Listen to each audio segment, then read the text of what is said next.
ఉంచాలి అనే యాంగిలే. సీరియస్ అంశాలపైన ప్రజల దృష్టి ఉంటే దాని గురించే మాట్లాడతారు. సీరియస్ అంశాల గురించి ప్రజల దృష్టి లేదనుకోండి, వాళ్ళు ఏదైనా ట్రీవియల్ ఇష్యూస్ గురించి మాట్లాడతారు. అందులో ఎవరి లోపం అంటే అందరిది లోపమే. తలా పాపం తిలా పిడికెడు. Right sir. ఇక నెక్స్ట్ టాపిక్, ఈ లగచర్లలో రైతుల్ని ఇంటెన్షనల్గా రెచ్చగొట్టి ప్రభుత్వాన్ని అస్థిరపరిచే కుట్ర జరిగింది అనేది కాంగ్రెస్ వాదన అయితే, బీజేపీ అండ్ బీఆర్ఎస్ ఆరోపిస్తూ ఉన్నాయి సార్, రేవంత్ అల్లుడి కోసమే ఈ కంపెనీలు అక్కడికి తీసుకొస్తూ ఉన్నారు అని చెప్పేసి. సో స్టిల్ అక్కడ ఇంకా ఉద్రిక్తతలు కొనసాగుతూ ఉన్నాయి. కేటీఆర్ ఒక కామెంట్ చేశారు సార్, లగచర్ల మరో మణిపూర్ అయిపోతుంది అని చెప్పేసి, మణిపూర్లో ఉన్న పరిస్థితులు లగచర్లలోనూ ఉన్నాయి అనేసి. కంపేర్ చేయొచ్చు సార్. మన దేశంలో సంబంధం లేని పోలికలు ఉంటాయి. ఆంధ్రప్రదేశ్ శ్రీలంక ఇండియా మాట్లాడారా లేదా? శ్రీలంకకి ఆంధ్రప్రదేశ్కి ఏం సంబంధం?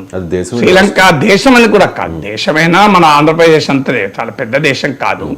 కానీ శ్రీలంక ఎకానమీ ఏమో ఎక్స్పోర్ట్ డ్రివెన్ ఎకానమీ. సో ఎప్పుడైతే కోవిడ్ వచ్చిందో టూరిజం పడిపోయింది. తర్వాత టూరిజం పడిపోవడంతో వాళ్ళకి వచ్చే ఆదాయం మొత్తం మేజర్ సోర్స్ టూరిజం. తర్వాత ఆర్గానిక్ ఫార్మింగ్లోకి వెళ్ళి టోటల్గా ఆర్గానిక్ ఫార్మింగ్లో వెళ్ళి ప్రొడక్టివిటీ బాగా పడిపోయింది. సో అందువల్ల శ్రీలంకలో ఎకనామిక్ కండిషన్కు ఎకనామిక్ సిచ్యువేషన్కు ఆంధ్రప్రదేశ్లో అప్పులు చేయడానికి ఏంటి సంబంధం?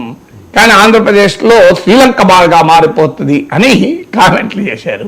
తెలంగాణ ఆఫ్ఘనిస్తాన్ తాలిబాన్లు అవుతున్నారు అని అంటారు. తాలిబాన్లకు తెలంగాణకి ఏం సంబంధం? సో అందువల్ల ఒక సెన్స్ ఆఫ్ ప్రపోర్షన్ లేకుండా కంపారిజన్లు చేస్తూ ఉంటారు.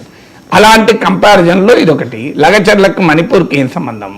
మణిపూర్లో జరుగుతున్నది జాతుల ఘర్షణ. పోనీ లగచర్ల ఎప్పటి హిస్టరీ ఫ్యూ డేస్ లేదా ఫ్యూ వీక్స్. మణిపూర్ 30 ఏళ్ల కింద కూడా రగిలింది కదా. మణిపూర్లో ఇవాళ కాదు 25 ఏళ్ల కింద కూడా రగిలింది కదా. మణిపూర్లో 2 జాతుల మధ్య ఘర్షణ. ఇక్కడ ప్రభుత్వము నిర్బంధము వర్సెస్ భూ నిర్వాసితుల పోరాటం కదా.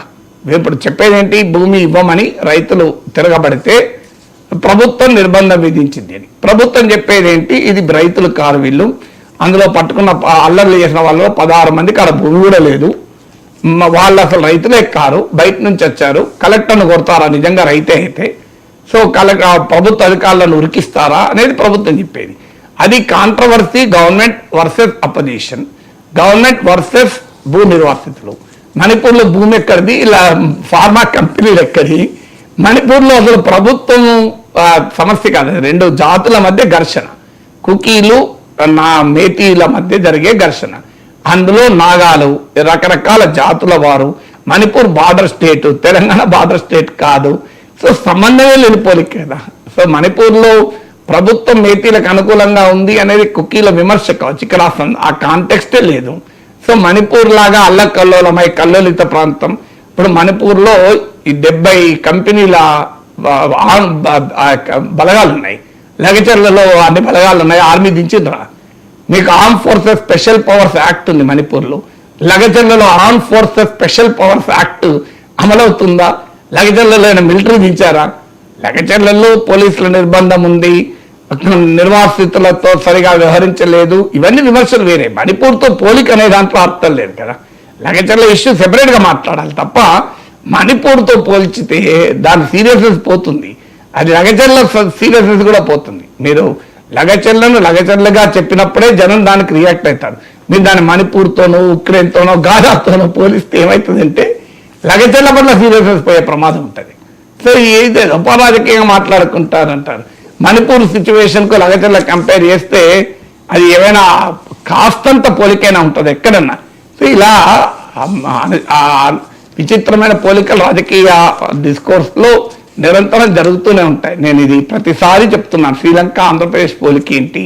తెలంగాణకు తాలిబాన్ల కేసీఆర్ పాలనప్పుడు తాలిబాన్ల పాలన అని. తాలిబాన్లో మీరు చూశారు ఎంత దారుణంగా ఉంటుందో. సో తాలిబాన్లకు మీకు పోలిక ఏంటి? ఇప్పుడు చంద్రబాబు నాయుడు స్థాయిలో కిమ్తో పోల్చేవారు, ఉత్తర కొరియాలో కిమ్ అని. సో ఉత్తర కొరియాలో కిమ్ పాలన వెళ్ళి చూశారు వీళ్ళు ఎవరన్నా? సో అక్కడ ఉన్న పరిస్థితుల్లో ఎవరికైనా గ్రౌండ్ లెవెల్ అంచనా ఉందా? సో ఇలా కిమ్తో, తాలిబాన్లతో, శ్రీలంకతో, మణిపూర్తో మన ఇష్టం వచ్చినట్టుగా పోలుస్తూ ఉంటారు రాజకీయ నాయకులు. కారణం ఏంటి అంటే ఒక పబ్లిక్ పర్సెప్షన్ ఉంటుంది. ఇప్పుడు మణిపూర్ అంటే చాలా అల్లకల్లోలంగా ఉంది అనేది పబ్లిక్ పర్సెప్షన్. కిమ్ అంటే చాలా నిరంకుశంగా ఉంటాడు అనే ఒక పబ్లిక్ పర్సెప్షన్, తాలిబాన్ అంటే భయంకరమైన అణచివేత ఉంటుంది అని పబ్లిక్ పర్సెప్షన్. ఆ పబ్లిక్ పర్సెప్షన్ ను తాము ఉపయోగించుకునే దానికి రాజకీయ నాయకులు ఈ అనుచిత పోలికలు చేస్తారు. వాళ్ళకి తెలియదని కాదు. ఏం కేటీఆర్ అమాయకుడా? కేటీఆర్ మణిపూర్ ఇష్యూ తెలియదా? లగచర్ల మణిపూర్ ఒకటే అని కేటీఆర్ అనుకుంటాడా? కానీ ఆ పబ్లిక్ పర్సెప్షన్ అల్లకల్లోలంగా ఉంది మణిపూర్ అనేది పబ్లిక్ పర్సెప్షన్ గా ఉంది కనుక తెలంగాణ కూడా లగచర్ల కూడా అల్లకల్లోలంగా ఉంది అనే ఒక పబ్లిక్ నరేటివ్ను బిల్డ్ చేస్తానికి, తామ అనుకూల నరేటివ్ను బిల్డ్ చేసుకోవడానికి ప్రజల్లో ఒక అంశం పైన ఉన్న పబ్లిక్ పర్సెప్షన్ను ఉపయోగించుకోవడం తప్ప పోలికలో అర్థమేముంది? Right sir. ఇక రిషికొండ మీద మండలి